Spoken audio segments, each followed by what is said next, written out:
Hello दोस्तों, कैसे हो? आपका स्वागत है त्रिपान स्टडी सेंटर में। आज जो हम करने जा रहे हैं क्लास 12 एनआईयूएस बोर्ड का जो है बायोलॉजी का चैप्टर नंबर 15। ये है सर्कुलेशन ऑफ बॉडी फ्लूइड। इसका मतलब होता है परिसंचरण हमने करना है तरल पदार्थों का, जो कि काफ़ी इंपॉर्टेंट चैप्टर होने वाला है। ये चैप्टर जो है 11वीं क्लास का हो या +2 का हो या यूपी बिहार बोर्ड किसी भी हो, एनसीईआरटी हो, सबके लिए बहुत महत्वपूर्ण है। जिन बच्चों का जो है circulation of body fluid chapter मिल रहा है, इसका मतलब उनके लिए ये चैप्टर जो है बहुत ही खास और विशिष्ट है, क्योंकि त्रिपान स्टडी सेंटर आपके समक्ष जो है हिंदी इंग्लिश दोनों ही लैंग्वेज का डॉस लाता है, जिसकी वजह से क्या होता है, आप अच्छे से जो है टॉपिक समझ पाते हो। एक बार अगर आप देख लोगे अच्छे से तो आपको दिमाग में यही चलता रहेगा, तो इतना विस्तृत रहता है। लेकिन हमें जो चैप्टर में जो आज हम करेंगे, बहुत तरह के सर्कुलेशन फ्लूइड के बारे में पढ़ेंगे और डिफरेंट एनिमल में क्या इसका रिएक्शन होता है। लेकिन ये सब करेंगे तब जब हम चैप्टर स्टार्ट करेंगे। लेकिन चैप्टर स्टार्ट करने से पहले एक बात जो मैं हमेशा कहता हूँ, जिसको आपको सोचना भी चाहिए, विचार भी करना चाहिए और अमल तो करना ही चाहिए, वो ये है कि जब भी वीडियो देखिए पूरा देखिए, क्योंकि अधूरा जानकारी सदैव खतरनाक होता है। साथ में एक इंपॉर्टेंट बात ये भी रहता है, अगर आप पहली बार वीडियो देख रहे हो तो लाइक शेयर सब्सक्राइब करना मत भूलना।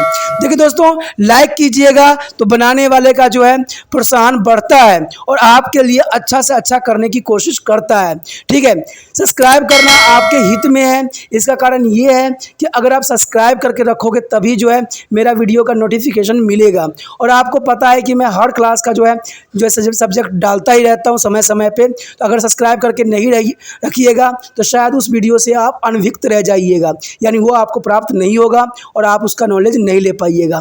साथ में जो अगर आप शेयर करते हो तो शेयर करना एक जग कल्याण के समान माना जाता है। इससे ये होता है कि मान लीजिए कोई जो है बच्चा जो है मेरी वीडियो को उसकी ज़रूरत थी और आपके थ्रू वो वीडियो उसको पास पहुंचा है, तो वो सदैव ही आपका धन्यवादी रहेगा और सदैव ही आपका जो है शुक्रिया अदा करेगा कि तुम्हारे कारण मुझे जो है वीडियो प्राप्त हुआ। तो दोस्तों, आपको पता ही होगा कि त्रिपान स्टडी सेंटर सिर्फ एक क्लास के लिए ही अग्रसर नहीं है, ये कई क्लासों के लिए अग्रसर है। जैसे 8th 9th 10th 11th 12th CBSE के सारे चैप्टरों को कवर करेगा समय के साथ। प्लस जो है एनआईयूएस बोर्ड का 10th +2 को भी कवर करता है, सभी सब्जेक्टों का। प्लस जो है बीए पंजाब यूनिवर्सिटी का जो है फर्स्ट सेमेस्टर से लेकर 6th सेमेस्टर तक 8 सब्जेक्टों को कवर करता है। प्लस जो है एमए के जो है बच्चे ऑन डिमांड जो मुझे करते हैं कमेंट, उनके लिए भी त्रिपान स्टडी सेंटर जो है अग्रसर है। देखिए दोस्तों, त्रिपान स्टडी सेंटर इतना बड़ा है, विस्तृत है, तो आपको अभी जो है लाइक शेयर सब्सक्राइब कीजिए और अपने दोस्तों के साथ बांटिए। ठीक है, तो भूलिए मत, ये करना आपका फर्ज है और मेरा कार्य करना है आपको टॉपिक लेके चलना है। देखिए आज देखते हैं हमारा आज टॉपिक क्या है। तो our most important topic, the organ of human circulatory system. The human circulatory system here. The circulatory system is a consist of flowing part, the heart, the center pumping organ, blood vessels, their connective tubes, arteries, veins, and capillaries here. Friend, here show the external structure of human heart. Is the most important heart. That is a very normal structure. That is all make there easily. There is a left anterior vena cava and the left arcus is a pulmonary venous, and there are left ventricles and here right anterior vena cava and then arcus and the pulmonary arteries and the right ventricles and the pericardiums and the posterior vena cava. There is external structure of human heart is the most important for exam view. There is a simple heart structure and your notebooks. Here the blood, it is a circulatory fluid or connective tissue made of fluid matrix and cell. The blood is the circulatory fluid or connective tissue made of fluid matrix and cell. The lymphatic system is comprised of lymphos, the node of the lymphatic vessels. There is a human heart. It is a muscular organ made of cardiac muscles fiber. It is able to perform its function by coordinating contraction and the relaxation of the opening and closing of a number of vessels present inside the heart. And these four size organs consist of 4 heart chamber. There is a consist of 4 heart chamber, the 2 upper chamber and the arteries, and the 2 lower chamber, there are ventricles. Ventricles is a 2 chamber. The ventricle have a thick muscular walls for the pumping blood to the longer distance, and the heart is covered with the membranes or pericardium. The pericardium is covered by the membranes of the heart. Here show the heart diagram. The arteries circulate blood in their head and shoulder is the right pulmonary arteries. Open the pulmonary arteries in the right anterior vena cava. Open of arterias vena cava. Arteries vena cava is the right atrium semilunar as well. You open of the posterior vena cava. The other side is the left vena cava and pulmonary venas, and opening the pulmonary veins and the opening of aorta and the left arterias viscosus well and cardiac testicle. Here the internal structure of human heart, they are most important.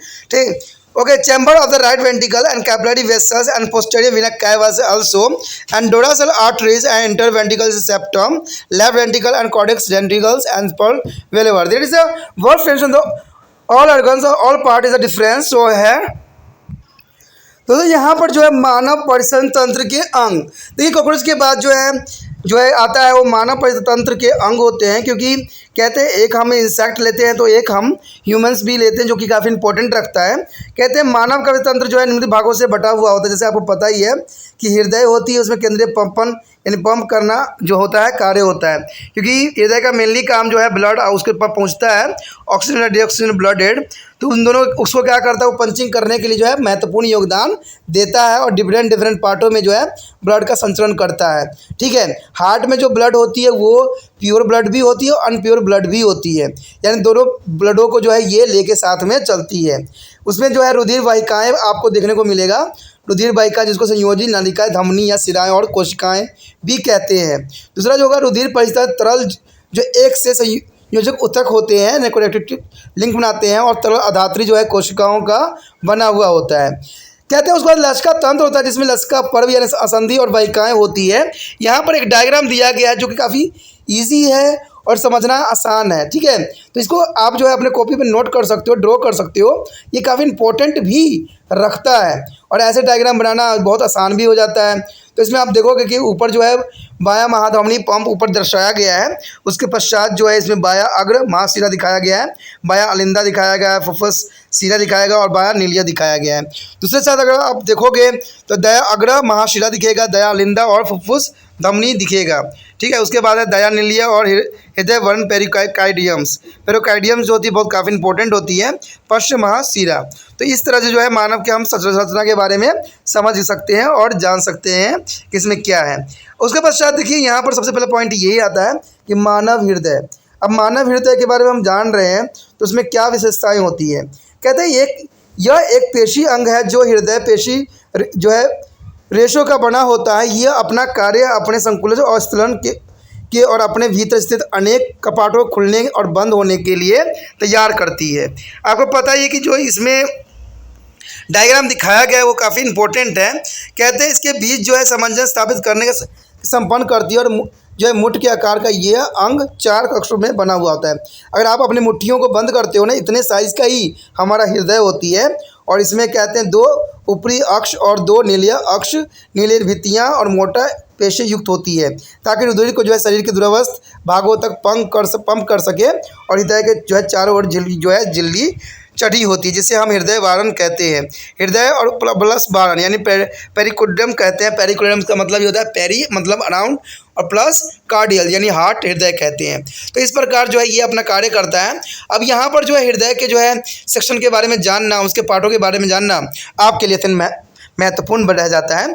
यहाँ पर आप अगर देखिएगा तो वो तो ऊपर वाला जो हमने हार्ट देखा था बहुत आसान था, और ये जो है थोड़ा सा डिफ़िकल्ट है, क्योंकि यहाँ पर जो है डिफरेंट पार्टों को भी दर्शाया गया है। ठीक है, तो इसमें आप देखोगे तो दाएं फुफ्फुस धमनी दिखेगा, फुफ्फुस धमनी का रंध्र दिखेगा, दायां अग्र महाशिरा दिखेगा, दाईं अग्र महाशिरा रंध्र दिखेगा, अग्र महाशिरा दिखेगा। अब देखिए यहाँ रंध्र की बात किया गया है, तो रंध्र जो होती है दोस्तों वो प्लांट में भी पाया जाता है, जिसको हम स्टोमेटा कहते हैं। ठीक है, और यहाँ पर भी रंध्र है, तो इसका मतलब है कि इंसान और प्लांट में कितना कुछ सिमिलरिटी ही होती है। ठीक है, अग्र महाशिरा दिखेगा, दायां अलिंदा, अर्ध चंद्रकार कपटाल, पश्च महाशिरा रंध्र और पिटल कपाट, और दायां नीलिया कक्ष दिखेगा, पहले स्पेशिया पश्च महाशिरा। और दूसरे साइड अगर आप देखोगे तो वहाँ पर वायु महाशिरा दिखेगा, फुफ्फुस धमनियाँ दिखेगी और फुफ्फुस शिराओं के रंध्र दिखेंगे, महाधमनी के रंध्र दिखेंगे, और बायां अलिंदा और डिवल्स कपाट और कंडर रज्जु और बायां नीलिया और अंतरा नीलिया पट्ट भी दिखेगा। ठीक है, पुष्ट महाधमनी सबसे नीचे होगा। ठीक है, दोनों साइड बना होगा, इधर पश्च महाशिरा होगा, इधर पुष्ट महाधमनी होती है, जो मानव शरीर की जो है अंत संरचना के विषय में जो है विस्तृत यहाँ पर इंफॉर्मेशन देती है। Their first topic is available inside their heart. So look at the flowing value of figures 15.3. Their arterious ventriculars wave their between the arteries and ventricle. Their first the right arterious ventricle is value to transcorpus is value. The left arterial ventricle is value of bicorpus value. And semi Leonard is the value. There is the origin of the arteries and pulmonary artery. The valve open only on the one side like a door. They regulate the flow of the blood by the opening one side to the let the blood flow out there one direction only and prevent the back flow of the blood. There is most important work here. There is a one side to be a left blood is a flow out in the one direction only and prevent the back flow of a blood. Their second point is a heartbeat and cardiac cycle. There is a heart beating of a heart. Beatings of heart is goes on itself as long as alive. There is a long as one is alive. Each heartbeat is a consist of their step mentioned flow. There make two sound. Love, dove. Do into the each beat. There is a most important sound here. Produce of heart. Love, dove. There is a make a two sounded. The heart is a beat start with the contraction or stillness of the arteries flow by the relaxation or distol. There a bulb sound or a first heart sound occur due to the choruses of the atrioventricular valve. There arteries systole. There a contraction of the ventricles flow by the relaxation is accompanied by the doves sound or the second heart sound occur due to the closure of the semi-Leonard's values and the air there beginning of the every heartbeat with a fourth chamber of heart are in the relaxed state is a joint diastole and there the stage of the venous cava is a pure deoxygenated blood into the right arteries and the pulmonary veins is a pure is oxygenated blood into the left arteries and the heartbeat originate to the stenosis arterius is a node or SA node. Their name is a simple stenosis arterius node is called SA node, which is a modified the part of muscular walls in the upper corner of the right arteries. Arteriums and as a result, right arteriums is a contract artery cup-shift as well as the push open and deoxygenated blood enter to the right ventricle. There is a deoxygenated blood. There enter to the right ventricle at the same time. The vescopis is a value is the pushed open and oxygenated blood flow into the left ventricles. Arterios as a ventricular node means AV node. The arterios ventricular node is called AV node. Modified the muscles is localized in the anterior septum and when to the impulse they come from the SA node to AV node.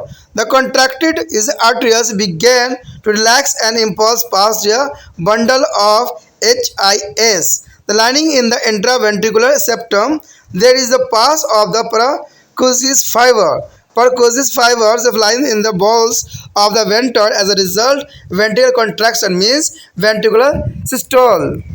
There is so the entire structure. There are vagus nerves and sinus arteries node here and spread the excretions and of course is the ventricular nodes is the auriculars ventriculars bundles is the HIS is a both are called pancreas system. There is the most important here.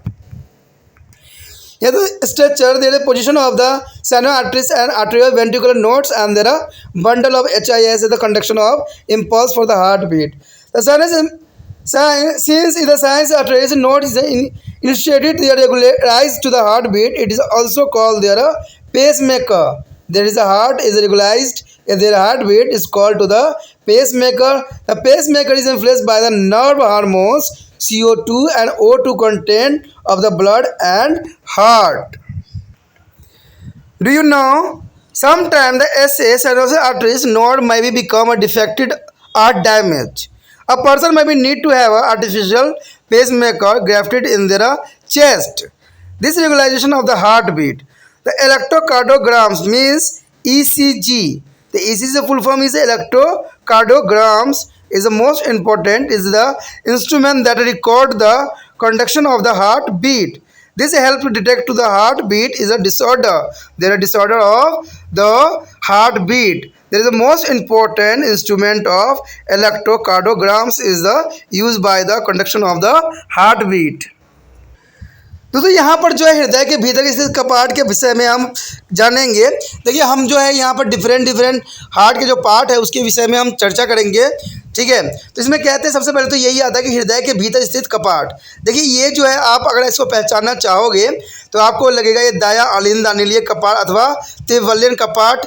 ट्राइस्कॉल, tri means 3, capital means as a point के रूप में ये आपको दिखेगा। कहते हैं बाह्य अलिंदा नीलीय जो है कपाट अथवा द्विवलंगन कपाट बाइसेप्ट स्पेस के द्विवलयन माँ धमनी और फुफ्फुस धमनी के उद्गम स्थल पर जो है अर्धचंद्राकार कपाट दिख जाता है। कहते हैं ये कपाट किसी दरवाजे की भांति केवल एक ही दिशा की तरफ खुलते हैं और केवल एक ही दिशा में खुलते हुए रुधिर प्रभाव का नियमन भी करते हैं ताकि रुधिर एक ही दिशा में बहे और इस प्रकार रुधिर को विपरीत दिशा में बहने को रोकता है। तो देखिए कितना इंपॉर्टेंट बात यहाँ पर आता है कि हृदय जो है जो हमारा ब्लड बहता है वो सदैव ही एक ही दिशा की तरफ बढ़ता है। उसके बाद पश्चात है हृदय स्पंदन और हृदय चक्र। कहते हैं जब तक व्यक्ति जीवित है तब तक हृदय संबंधन स्वयं अपने आप होता ही रहता है, यानी एक तरह से ये अनैच्छिक क्रियाएं हैं, ठीक है। इसको आप रोक नहीं सकते और ये इसको आप बंद नहीं कर सकते। प्रत्येक हृदय संबंधन में निम्नलिखित चरणों में पूरा होती है। एक चक्र पूरा करने के दौरान मुख्य 2 प्रकार की ध्वनि सुनाई देती है, एक लव एक डव। लव डव ये तो आपको धड़कन पता ही है कि आप सुनोगे तो कहेगा डक डग, यानी लव डव। लव डव की आवाज़ आपको सुनाई देगी। तो इसमें सबसे पहला पॉइंट यही कहता है कि हृदय संबंधन शुरुआत जो है लिंदा के संकुचन अथवा संकुचन के बिंदु होता है सेट्रोल्स से होता है, जिसके बाद जो है स्थिलन और अनुस्थिलन की अवस्था में होती है। लव की ध्वनि का हृदय की पहली ध्वनि अलिंदा निरायत कपाट के बंद होने के कारण होता है। जब ये बंद होता है तो हमें कैसा आवाज़ सुनाई देता है? लव की आवाज़ सुनाई देता है। लेकिन कहते हैं नीलिया का संकुचन के बाद उसके शिथिलन की अवस्था आने पर डब ध्वनि अथवा हृदय की दूसरी ध्वनि सुनाई देती है। ये सब चंद्राकार कपाटों के अंदर होने के कारण उत्पन्न होती है। देखिए कपाट के अंदर होता है इसलिए जो है हमें लव और डब की जो है आवाज़ सुनाई हृदय से देती है। कहते हैं प्रत्येक हृदय संबंधन के आरंभ में हृदय के 4 कक्ष स्थिर अवस्थाओं में होती है। इस अवस्था में जो है महाशिरा यानी वेना कैवा जो है वी ऑक्सीजनेट रुधिर को दाएं अलिंदे में डाल देता है और फुफ्फुस शिरा जो है ऑक्सीजनेट रुधिर को बाएं अलिंदा में छोड़ देता है। तो इस प्रकार जो है कार्य भी करता है। कहते हैं हृदय संबंधन का आरंभ जो है शिरानाल अलिंदा पर्व यानी SA नोड में होता है, जो कि दायां अलिंदा कक्ष की पेशी भित्ति की एक रूपांतरित भाग होता है। कहते हैं शिरानाल जो अलिंदा पर्व दायां अलिंदा के ऊपरी कोने पर ही स्थित होती है, जैसे हम चित्र में आगे देखेंगे। उसी के कारण जो अलिंदा में संकुचित उत्पन्न होती है। इसके परिणाम स्वरूप जो है त्रिभट्टीय कपाट जो है धक्के के साथ खुल जाता है और जो है वी ऑक्सीजन रुधिर दायां नीलियन में प्रवेश कर जाता है। ठीक इसी समय जो है त्रिवलयन कपाट धक्के के साथ खुलता है और ऑक्सीजन जहित रुधिर बाएं नीलिया में चला जाता है। कहते हैं यहाँ पर अलिंदा नीलिया पर्व यानी AV नोड जो होती है रूपांतरित पेशी अंतर अलिंदा पट में स्थित होती है। जब आवेग SA पर्व से AB पर पहुँचता है तो संकुलित संचालित स्थिर पड़ने लग जाती है, यानी धीरे पड़ने लग जाता है। यह आवेग अंतर नीलिय पट में स्थित हिस्स यानी बंडल में जो है हिस्स HIS में पहुँचता आता है और वहाँ से निचले नीलिय को जो है भित्ति में स्थिर जो है पुरकुंजोदेश यानी क्रेकल फाइबर में पहुंचता है, जिसके फलस्वरूप नीलिया संकुचित हो जाती है, यानी ये सिकुड़ जाती है, जिसको हम वेंट्रिकुलर सिस्टोल्स भी कह सकते हैं। ठीक है, यहाँ पर एक डायग्राम दिखाया गया है जो है शिरानाल अलिंदा और अलिंदा नीलिया पर्व के हिस्स मंडल की स्थिति एक हृदय स्पंद के आवेग को संचलन करता है। इस चित्र को दिखाया गया है। इस चित्र में अगर आप देखोगे तो देखिएगा आपको वेग तंत्रिका दिखेगा और जो है इसी के साथ जो है शिरानाल अलिंदा पर्व भी आपको नजर आएगी। सबसे ऊपर जो है उत्तेजन का फैलाव दिखेगा। ठीक है, साथ में जो है अलिंदा नीलिया और नैरेज पर्व और अलिंदा नीलिया और बंडल HIS भी दिखेगा, जिसे हम पुरकेंज तंत्र भी कहते हैं, यानी सारे मिलाकर जो है पुरकेंज तंत्र का निर्माण यहाँ पर करता है।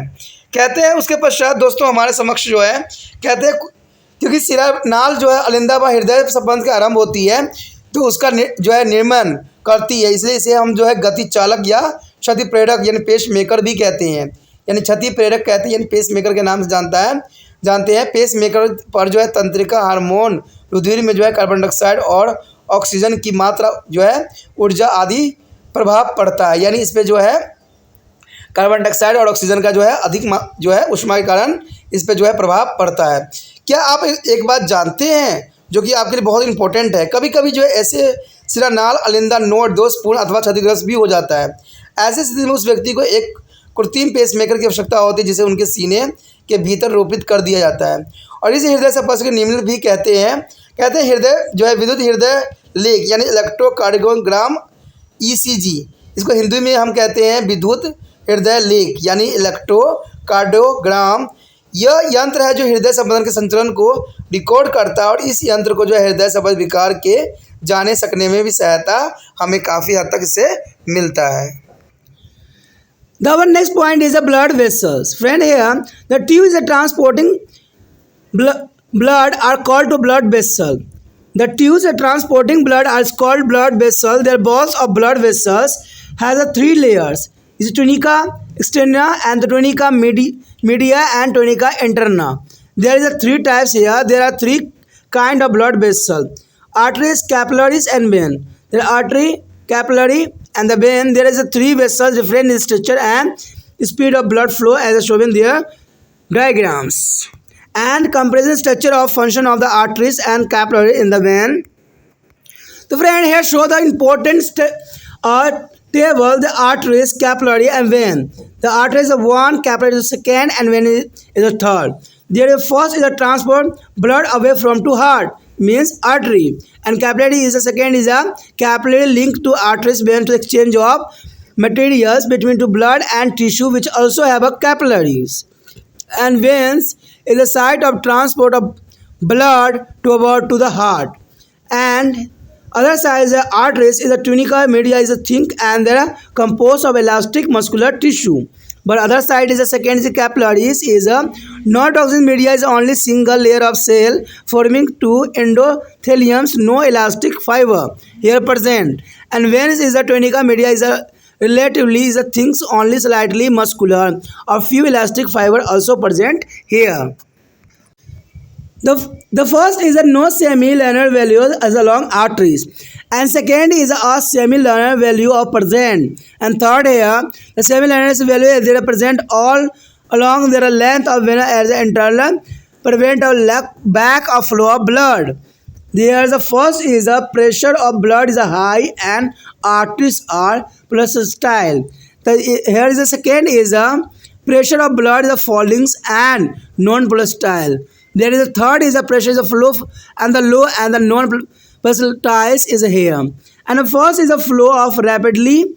The blood flow is rapidly, and second is the blood flow slowly, and third is blood flow slowly. And here first the low blood volume is the blood is oxygenated aspect of pulmonary arteries, and the second is a high blood volume, the mix of oxygenated and deoxygenated blood. There is a third is a blood deoxygenated aspect in a pulmonary venous, and here are small lumens, and here is stimuli knobs. Lumen is the second, a large lumen is there present. Here they show the structure, the tunica interna and the endothermals and the large lumens. There is an important part of their side. Arteries are divided into the arterioles and then into the capillaries. This way to their come in the contact with all the tissue and bathe their cells with the blood plasma.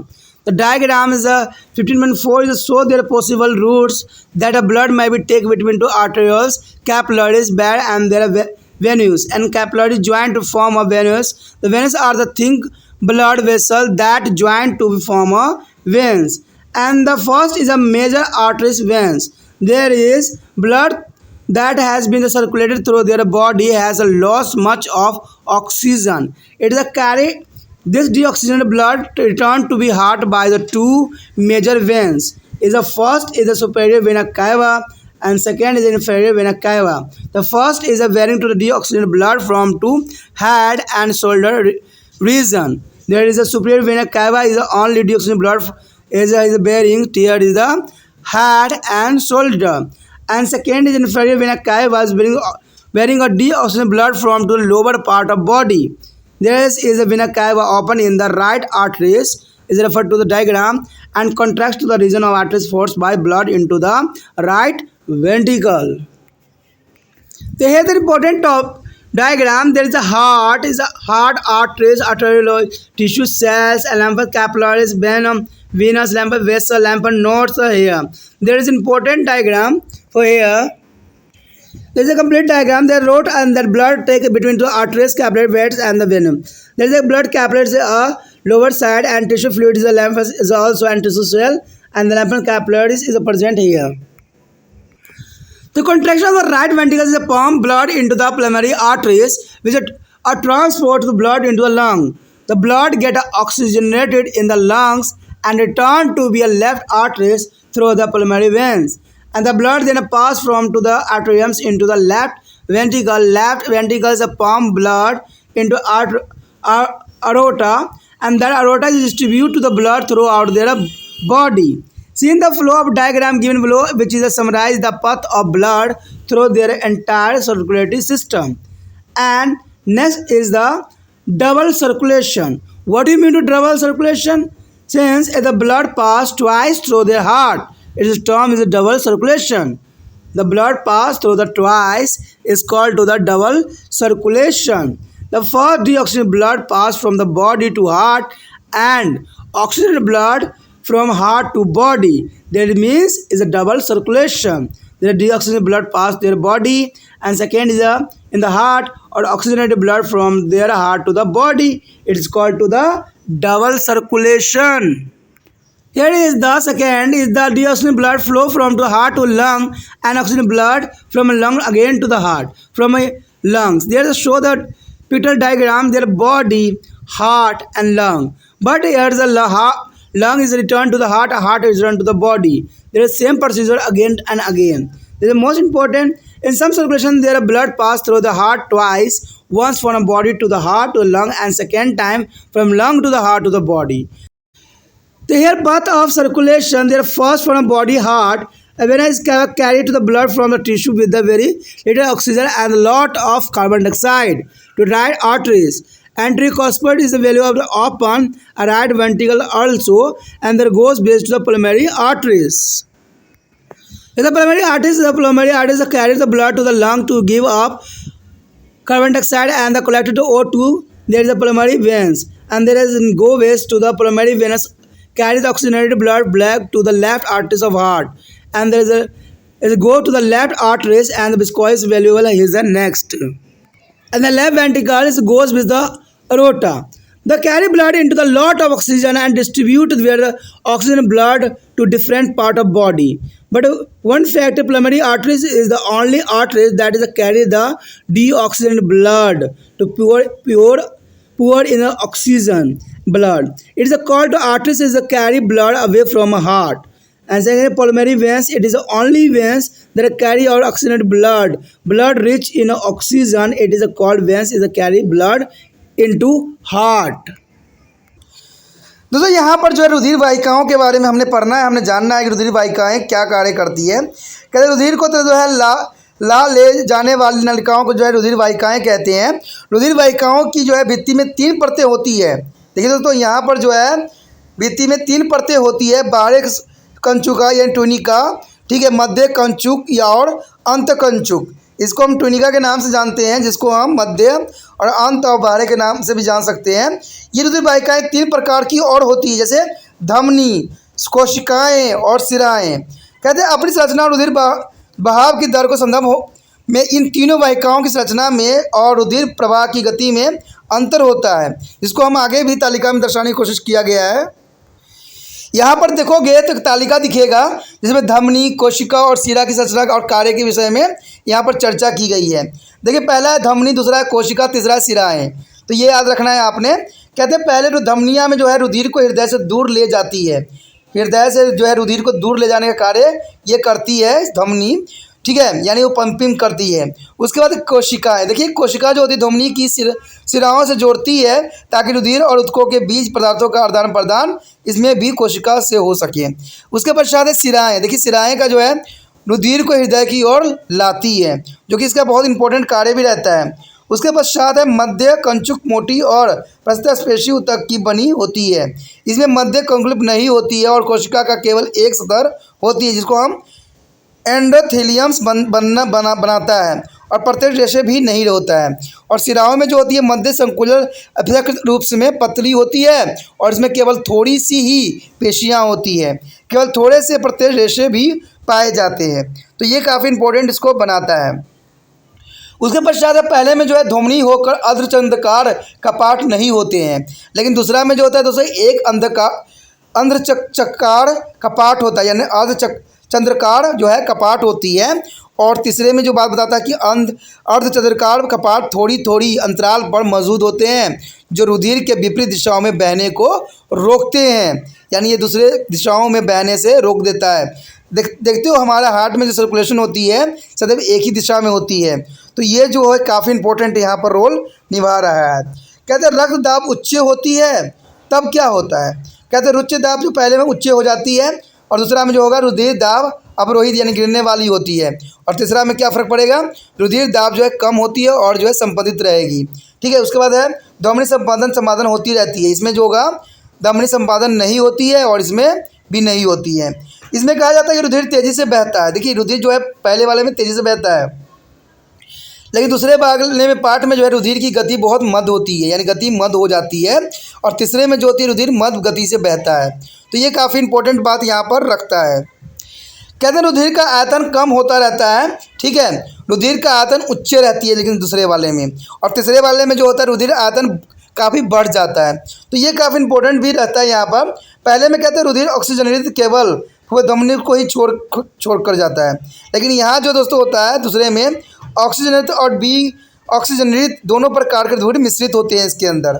ठीक है, दूसरे वाले में दोनों प्रकार के जो होते हैं ब्लड मिश्रित होते हैं, और तीसरे में देखोगे तो रुधिर जो है वी ऑक्सीजनित केवल फुफ्फुस शिराओं को छोड़कर सभी में प्रेजेंट होती है।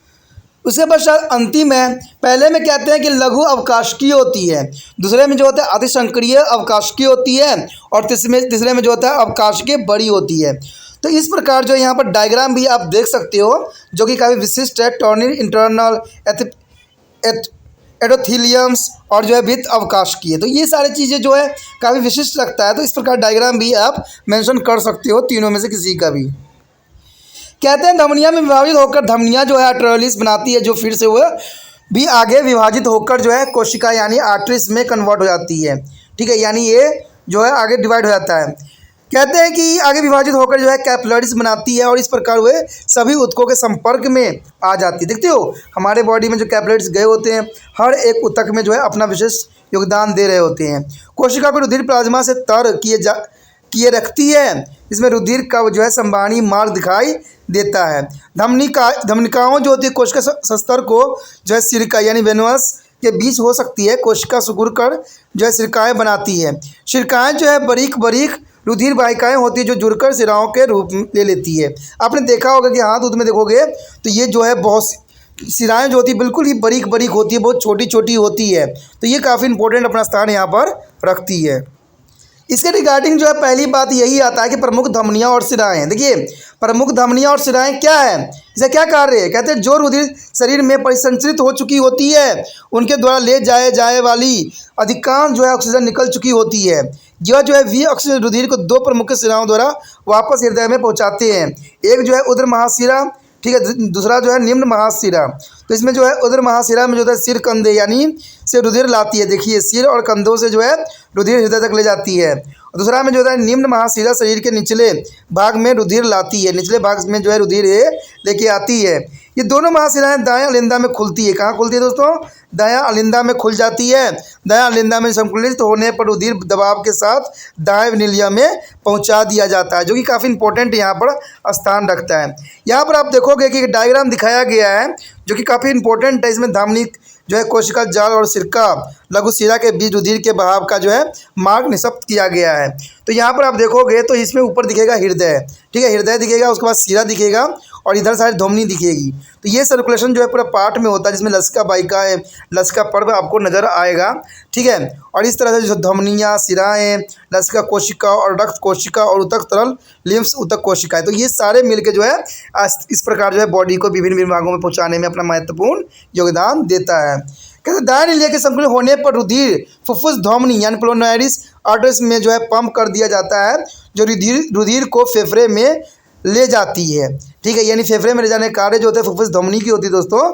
फेफड़ों में रुधिर जो है ऑक्सीजन हित हो जाती है, यानी जैसे ही ये फेफड़े में जाती है वहाँ पर ऑक्सीजन मिल जाती है और ये ऑक्सीजनेटित हो जाती है, यानी फेफड़े में जो होती है दोस्तों ऑक्सीजन मिलती है। देखिए फेफड़े का कितना महत्वपूर्ण कार्य है, फिर भी लोग जो है सिगरेट बीड़ी पी पी के जो है फेफड़े को ख़राब कर देते हैं।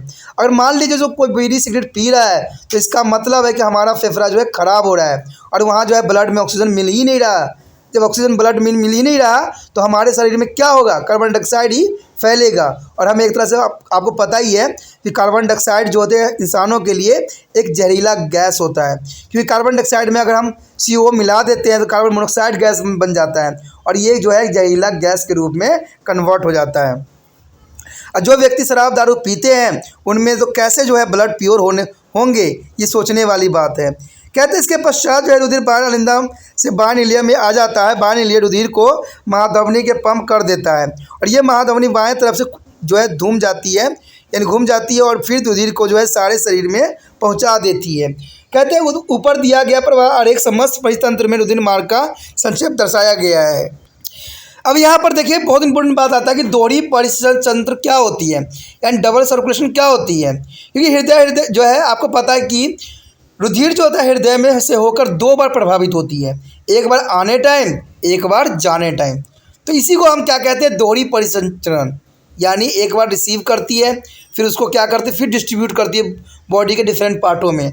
तो पहले में जो होता है वी ऑक्सीजनेटेड ब्लड, यानी डी ऑक्सीजनेटेड ब्लड को जो है रुधिर हृदय से ऑक्सीजनेटेड रुधिर को हृदय के शरीर में लाता है, यानी जाता है यहाँ से लेके विभिन्न भागों से हृदय पे, ठीक है। वहाँ पर जो है फिर डी ऑक्सीजन ब्लड से रुधिर हृदय से फेफड़े और ऑक्सीजन रुधिर को फेफड़े में ले जाता है। तो ये क्रिया बहुत इंपॉर्टेंट होती है। देखिए पहले जो होता है हमने काम किया, यूज़ किया, तो हमारा ब्लड जो हो गया डी ऑक्सीजनेटेड हो गया, तो इसको जो है हार्ट तक ले जाएगा और हार्ट से क्या करेगा, लंग्स तक पहुँचाएगा। अब फिर दोबारा जो है लंग्स से हार्ट में जाएगा, ठीक है, और हार्ट से जो है बॉडी के डिफरेंट पार्टों में जाएगा। तो इस प्रकार जो है ये दोहरी भूमिका अदा करता है, इसलिए हम इसको डबल सर्कुलेशन कहते हैं, यानी इसको हम कहते हैं दोहरी परिसंचरण कहलाता है, ठीक है। तो इस प्रकार जब आप समझ सकते हो कि यहाँ पर एक डायग्राम भी दिखाया गया जिसमें शरीर और हृदय और फेफड़ा, ठीक है। फिर देखिए फिर वही प्रोसीजर हो जाता है, फेफड़ा हृदय शरीर, तो ये प्रक्रिया जो है एक सर्कल के रूप में चलता ही रहता है। कहते हैं जिस प्रकार इस जो है पानी कभी ख़त्म नहीं हो सकती, ठीक है, रेन कभी ख़त्म नहीं हो सकता, उसी प्रकार जो है हृदय में ब्लड का सर्कुलेशन कभी ख़त्म नहीं हो सकता। लेकिन इंसानों में गलती की वजह से ये सर्कुलेशन जो होती है बंद हो जाती है, जिसको हार्ट अटैक का नाम दिया गया है। तो हमें इन बातों पर जो है बहुत ध्यान से गणना और समझने की आवश्यकता है और इस पर सोच विचार के अपना जीवन यापन करने की यहाँ पर आवश्यकता है। कहते हैं एक पूरी परिसंचरण में रुधिर 2 बार हृदय से होकर गुजरता है, एक बार वो है शरीर से हृदय में और फिर फेफड़े में, और दूसरी बार फेफड़े से हृदय में और फिर शरीर में। तो ये तो बात आप समझ ही गए होंगे। तो ये परिसंचरण मार्ग में क्या क्या होता है, अगर ऐसा परिसंचरण मार्ग खुलता है तो उसमें आप देखोगे एक फ्लो चार्ट दिखाया गया है। पहले शरीर में हृदय में महाशिरा उत्कोण और बहुत कम ऑक्सीजन और कार्बन डाइऑक्साइड भरपूर रुधिर को दायां अलिंदा में हो जाता है। तो यहाँ पर क्या करता है, त्रिपट्टल कपाट खुल जाता है और दायां नीलिया फुफ्फुस धामनी, ठीक है, की तरफ चला जाता है। फुफ्फुस धामनी जो रुधिर को फेफड़े तक ले जाती है ताकि कार्बन डाइऑक्साइड को वहीं फेफड़े में छोड़ दे और ऑक्सीजन को प्राप्त कर ले। तो उसके पश्चात जो है फुफ्फुस शिराएं ऑक्सीजनेटेड रुधिर को वापस फुफ्फुस शिराओं हृदय बाह्य अलिंदा में ले जाती है, ठीक है। और जब बाह्य अलिंदा में चला जाता है तो बाह्य अलिंदा में जाएगा, फिर दिलवेन कपाट में जाएगा, फिर बाह्य नीलिया में, फिर लास्ट में धमनिया में जाएगा।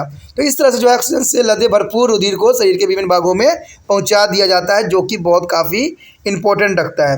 कहते हैं यहाँ पर एक फैक्ट है, इंपॉर्टेंट बात आती है कि फुफ्फुस धमनी एकमात्र धमनी है जिसमें जो है बी ऑक्सीजन ब्लड कम यानी ऑक्सीजन वाला रुधिर बहता है, यानी ऑक्सीजन जो है कम यहाँ बहता है, यानी फुफ्फुस धमनी में जो दोस्तों होता है यहाँ बहुत ही कम ऑक्सीजन जनित ब्लड बहता है, क्योंकि यह वाहिकाएं रुधिर के हृदय से दूर ले जाने का कार्य करती है, इसलिए धमनी कहलाती है, ठीक है। उसके पश्चात है हमारा फुफ्फुस शिरा, यह एकमात्र शिरा है जिसमें जो है ऑक्सीजनेटेड O2 से भरपूर रुधिर बहता है और यह वाहिकाएं रुधिर के हृदय में ले जाने का कार्य भी करती है।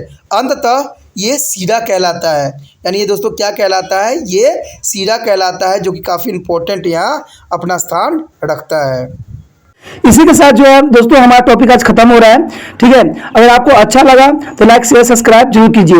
अगर पहली बार अगर आप वीडियो देख रहे हो, पहली बार मेरे चैनल पे आए हो, तो सब्सक्राइब करना आपका फर्ज बन जाता है। सब्सक्राइब करने से ये होगा कि जो भी मैं आप क्लास के रिगार्डिंग कोई भी वीडियो डालूंगा उसका नोटिफिकेशन जो है समय समय पर आपको प्राप्त होता रहेगा। अगर सब्सक्राइब नहीं कीजिएगा, अगर आप दोबारा से तिरपान सेंटर पर आने की कोशिश कीजिएगा तो वहां पर आप तिरपान लिखिएगा तो जो है वो तिरपस कर देगा। ठीक है, जो आप गूगल पर सर्च करोगे तिरपस कर देगा, जिससे वजह से आप जो है मेरे वीडियो का जो है फायदा नहीं उठा पाओगे। तो सोचिए मत, विचार मत कीजिए, सब्सक्राइब कीजिए। आप सोचते होइएगा कि मेरे जो एग्जाम खत्म हो जाने के मेरा क्या जरूरत है तिरपान स्टडी सेंटर से। ठीक है, तो इसलिए सब्सक्राइब नहीं करने का सोचिएगा। लेकिन दोस्तों ऐसा नहीं है, तिरपान स्टडी सेंटर जो है बहुत हेल्पफुल है। क्योंकि ये जो है आपके 8th class 9th 10th 11th 12th जो आर्ट्स के सब्जेक्ट को कवर करता ही है, प्लस जो है ये NISU बोर्ड के जो है 10th +2 को भी कवर करता है। साथ में BA जो है फर्स्ट ईयर से लेकर 6 सेमेस्टर तक बच्चों के लिए ये अग्रसर रहेगा आर्ट्स सब्जेक्ट में। तो सोचिए नहीं, विचार नहीं कीजिए, काफी जो है तिरपान स्टडी सेंटर का फायदा ही फायदा है। ठीक है, अगर आप मुझे प्रोत्साहित करोगे तो आपके लिए मैं तरह तरह के वीडियो बनाऊंगा जो आपको फायदा पहुंचाएगा। एग्जाम के तौर पे मैं आपको जो है पेपर भी आपको सोल्यूशन करके दिखाऊंगा जो आपके लिए फायदेमंद रहेगा। अगर नहीं सब्सक्राइब कीजिएगा, मेरा मनोबल घटेगा, तो हो सकता है कि आपको फिर दोबारा मैं ना वीडियो बनाऊं और आपको फायदा ना पहुंचाऊं। तो अभी भी नहीं सोचिए, मेरा जितना आप फैलाइएगा, जितने दूसरे बच्चों के साथ शेयर कीजिएगा, उतना जो है मैं आपके लिए कार्य करने में अग्रसर रहूंगा। ठीक है दोस्तों, इसे सोचिए मत, विचार मत कीजिए, अभी सब्सक्राइब कीजिए और अपने व्हाट्सएप स्टेटस पे लगाइए और दूसरे बच्चों के साथ भी शेयर कीजिए। ठीक है दोस्तों, अपना ध्यान रखना। बाय।